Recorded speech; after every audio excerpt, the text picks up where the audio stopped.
Harmonic drive mounts.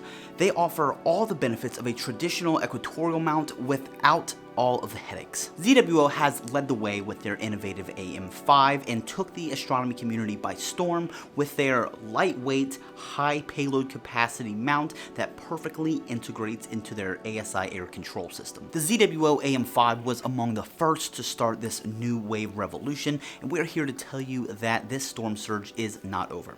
I'm Tegan with High Point, so like this video, subscribe to our YouTube channel, and stay tuned as we show you the brand new ZWO AM5N.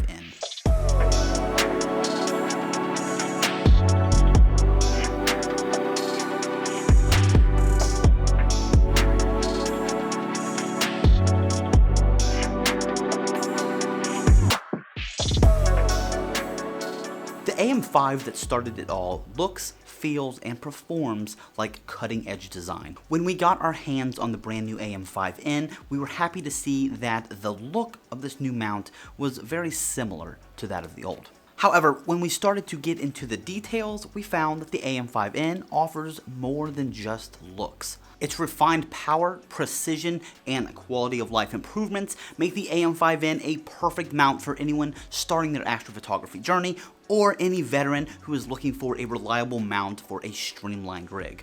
So with that being said, let's get into the details. Perhaps the most defining feature of harmonic drive mounts is their high payload to weight ratio and the fact that they can provide this incredible lifting power without needing to be counterbalanced.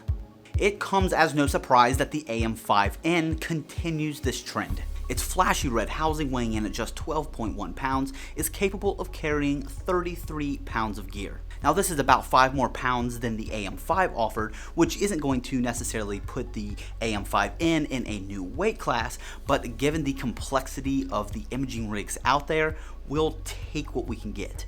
Externally speaking, the AM5N offers the same beats as the original, and that's not a bad thing. The AM5N offers a solid red aluminum exterior, a compact footprint, and easy to use adjustment hardware. The base has been redesigned, moving the latitude scale and replacing the azimuth locking knobs with a spring tensioning system to lock in your polar alignment. This is an improvement over the original. Polar alignment from experience with the AM5N seems a little bit more precise and seems to hold better when tightening down those altitude and azimuth knobs. The mount head even fits on the same tripod as the original. Now, in terms of redesign, the AM5N now has an internal cable management solution. It has rerouted the power and control from the main housing up through the mount into the saddle of the declination axis.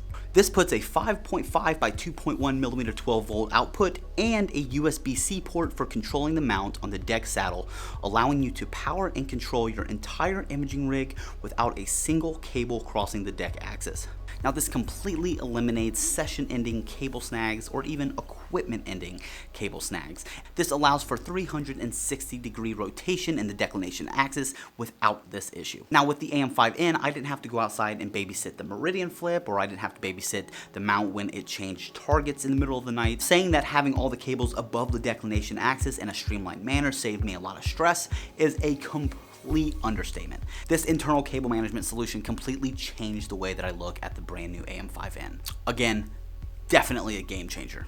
Now, since we're on the topic of cable management solution and mount control, let's talk about mount control via Bluetooth. It is important to mention that you now have the ability to control the mount via Bluetooth, and more importantly, you can do so without cutting yourself off from the outside world. When using the mount and the hand controller to create a Wi-Fi hotspot on the AM5, you could no longer access internet, but you had to stay connected to the Wi-Fi through the mount, cutting yourself off from the outside world. With Bluetooth, this is no longer an issue. You can simply connect to your mount via Bluetooth and still browse the internet should you need to troubleshoot in the middle of the night. But for those who like using the Wi-Fi, you can still connect the hand controller to the mount to create your Wi-Fi hotspot and control the mount that way. Alright, so now let's move on to what really matters: guiding capabilities and mount performance. The AM5N is now more precise than its predecessor with a periodic error of plus or minus 10 arc seconds, which is half that of the previous model. Now, this doesn't mean that you can say goodbye to auto guiding, but what it does mean is that your mount needs less aggressive corrections or less corrections in general, which all in all results in better guiding results. So with all that in mind, I set out to test the brand new ZWO AM5. I set out to use the Aperture Carbon Star 150mm imaging Newtonian with a 533 monochrome camera. I decided to image the Elephant Trunk Nebula. My results?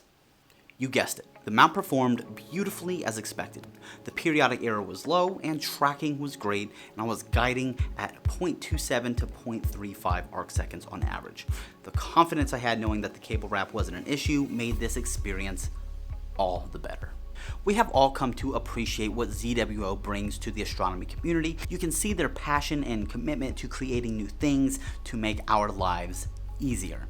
You can see this in the brand new AM5N as well. The AM5N feels refined, more powerful, and more in tune with what astrophotographers want, and this mount is re-cementing ZWO's place as the leader in harmonic drive EQ mounts.